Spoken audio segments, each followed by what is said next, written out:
Un audio puede cambiar tu vida y tu negocio Amway. Escucha a los líderes que nos comparten historias de éxito, motivación, enseñanzas y mucho más. Bienvenidos a Audios INA.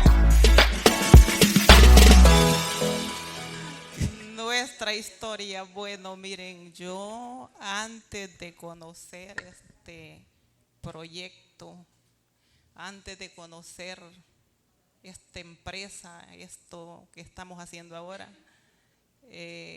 me parecía que contar uno su historia no era nada bueno, que era como contar sus miserias. Decía yo, no, uno tiene que contar lo bueno, no lo malo. Pero realmente eso no es contar realmente la historia de uno.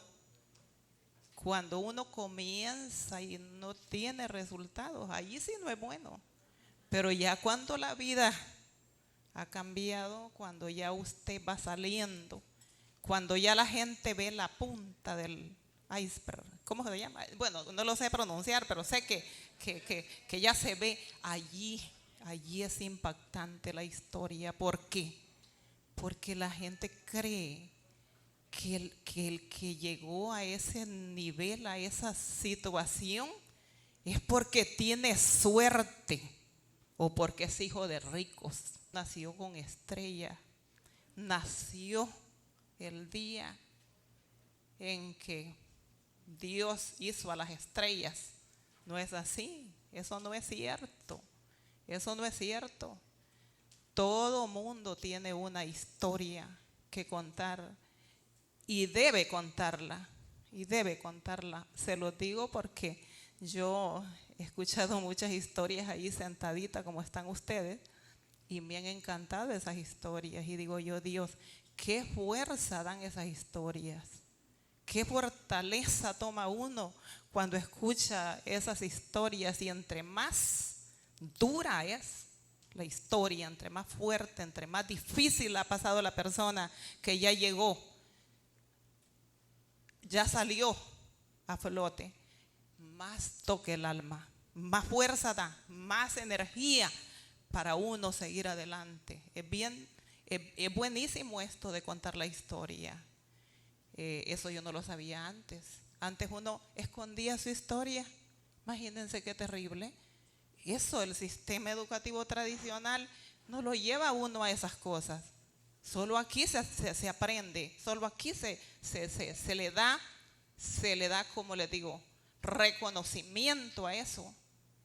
Se le da, se realza a la persona. Allá no hay reconocimiento, allá usted puede, si tiene un reconocimiento, hay quienes se enojan y ya uno anda ahí, Dios, ¿y por qué será que fulanito hoy no me mira bien?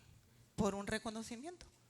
Escuchen bien, pero ¿qué es educativo? Que no tenemos un buen sistema educativo. Si en lo tradicional también se reconocieran los éxitos, los avances de la gente, tuviéramos otro tipo de sociedad, más fuerte, más valiente para luchar, más valiente para salir adelante. Así que, bueno, voy a comenzar. No es tan fácil, pero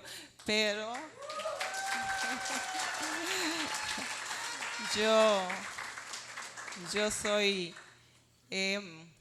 fui una niña que nací en un hogar de muy escasos recursos. Mis padres no tenían profesión. Mi papá se dedicaba a la agricultura primeramente, luego se hizo albañil, aprendió a construir casas. Mi mamá, una ama de casa, pero muy emprendedora, no tenía estudios tampoco mi madre. Y pues es mi ángel, mi madre. Para mí es un ángel de Dios, porque por ella nosotros pues no sufrimos tanto en esta vida. Mi reconocimiento más grande es para mi madre. Yo a mi padre le agradezco mucho porque también él nos dio seguridad. Cuando mi papá estaba en la casa yo no tenía miedo de nada. Pero cuando no estaba mi papá en la casa, le poníamos trancas y trancas a las puertas porque nos daba un terror. Vivíamos en una aldea donde a veces se rumoraba que se metían gente a las casas y pues nosotros teníamos miedo sin mi papá. Entonces yo a mi papá reconocimiento y digo, qué bonito tener padre, porque uno siente que nadie le puede hacer daño porque hay quien lo defienda. Así que un aplauso también para mi padre. Pero la mayor alabanza se la lleva mi madre, porque ella fue la soñadora. Ella decía, yo quiero que mis hijos sean profesionales, yo quiero que mis hijos estudien. Y ella se dedicaba a destazar cerdos, hacía nacatamales, hacía de todo lo que se puede hacer de un cerdo, chanfaina, hacía quesadillas, hacía rosquillas y me mandaba a vender, me mandaba con una a vender por todo el caserío cercano. Yo vendía desde pequeña. Yo creo que bien tenía yo unos 7 años, 8 años y ya iba a vender nacatamales, rosquillas, rosquetes a las casas y también iba a la escuela. Pero yo le ayudaba a mi mamá a cortar las hojas de las ¿cómo se llama? De huerta para hacer los nacatamales. Y como no tenía mucha ropa, se me manchaban los vestidos de la leche que echa la mata de huerta. Y miren, ya después iba con los vestiditos manchaditos a la escuela y me hacían bullying. Porque claro, no había más. Yo tenía que ir así como fuera. Y allí es donde hizo falta un padre que se preocupara un poquito más por el bienestar de sus hijos, sino que él trabajaba, pero él se dedicaba a las mujeres, Era bien, él le encantaba andar. Y como no eran muchos los ingresos que tenía, se le iban en ese rubro. Los pocos ingresos que tenía se le iban en ese rubro y sus copas, ¿verdad? Los fines de semana. Así que, bueno, por ahí deduzcan ustedes.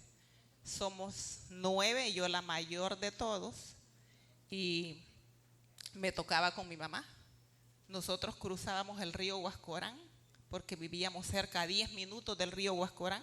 Cruzábamos el río, no cruzábamos por el Amatillo, sino por el río. Y traíamos a vender manteca, frijoles, garrobos, iguanas. Traíamos a Piedras Blancas, al cantón de Piedras Blancas, de aquí de El Salvador. Y allí mi mamá vendía todo y luego regresábamos con otras cositas.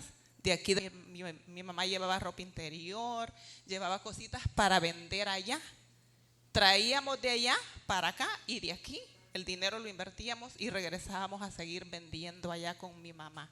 Y así fue pasando la vida, pasé mi educación primaria.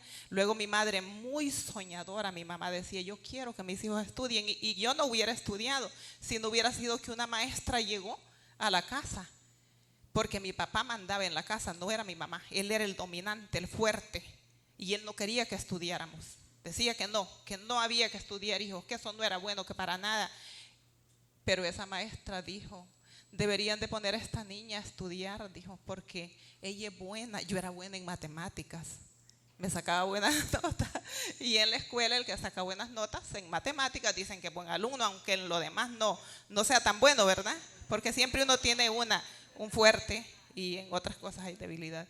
Así empecé, estudié magisterio y mi mamá dijo, bueno, ya mi hija, cuando yo me gradué, pues nos cambió la vida porque ya tengo una hija maestra. Y ya con ella pues vamos a avanzar más. Y empezamos. Cada vez que un cipote pasaba 6º grado se iba para Tegucigalpa porque yo ya estaba trabajando. Y empezamos a que fueran a estudiar. 2 de mis hermanos no soportaron. Dijeron, no se puede. Es difícil, solo con tu salario no da. Así que yo me voy, dijo uno, y se fue a trabajar a un barco. Se fue uno, el de los varones. No da porque claro, no había mucha ayuda de allá, solo era mi salario. Y un salario de maestro siempre ha sido limitado, siempre ha sido un salario bien bajo. El salario de los maestros toda la vida desde que yo comencé a trabajar. Entonces mi hermano se fue a trabajar en un barco y al final se quedó en Estados Unidos en tierra. Del barco se desapareció. Luego vino otro y dijo, yo me voy. Se fue mojado y así. De manera que las mujeres se quedaron estudiando. Ellos solo sacaron, uno llegó hasta bachillerato y el otro sacó solo el ciclo común, le decíamos antes. Pero se fueron. Ya mis hermanas, las otras son profesionales, la mayoría, todas las mujeres profesionales. Estudiamos ayudándonos unos a otros, nos tomamos de la manito para poder ayudarnos. Allí yo empecé a ver que no, la situación no era fácil, que del magisterio no se podía lograr muchas cosas, que solo sobrevivir. ¿Y sobrevivir qué es? Sobrevivir es medio vivir, medio vestir, medio comer, medio calzar, todo mediocre, todo a medias. Nada que uno lo haga sentir pues eso de éxito. Tuve mis pequeñas victorias también en el estudio. Por ejemplo, cuando hice mi práctica, para la práctica individual, a mí me pusieron de directora, eso me gustó. Me pusieron de directora en la práctica individual en la normal, y allí pues hubo un reconocimiento donde la maestra asesora dijo, he tenido una alumna que me ha ayudado muchísimo en la práctica, en la revisión de los planes y todo eso, en las correcciones. Yo le ayudé mucho a ella y eso le gustó y me dio un reconocimiento ahí. Pero como les digo, el reconocimiento allá no alegra mucho a la demás gente, y aquí sí. Eso es lo lindo de este negocio, que cuando usted pasa aquí es reconocido. Sentimos una felicidad tan grande todos. El que no siente esa felicidad es que no está haciendo el negocio.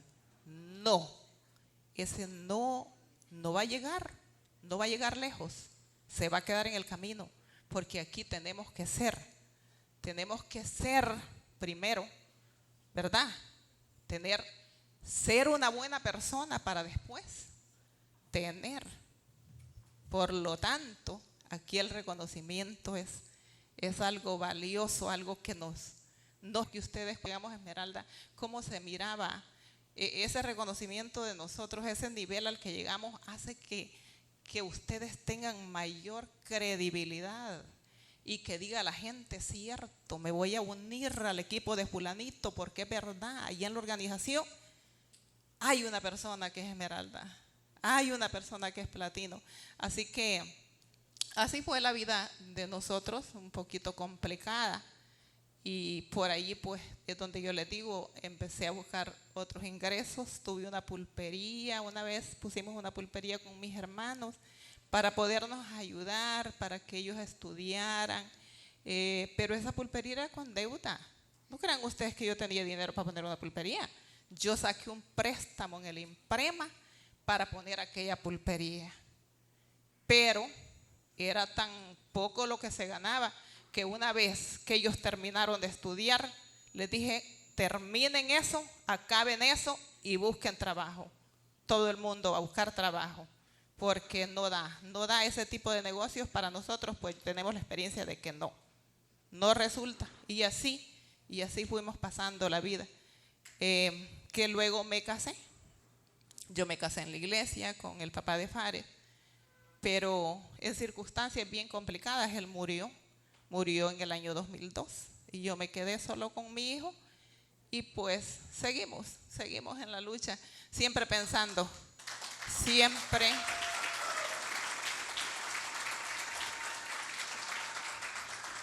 Cuando yo me casé dije yo, hoy sí podría ser que el sueño que yo siempre he tenido se haga realidad, que yo soñaba con ser empresaria del transporte.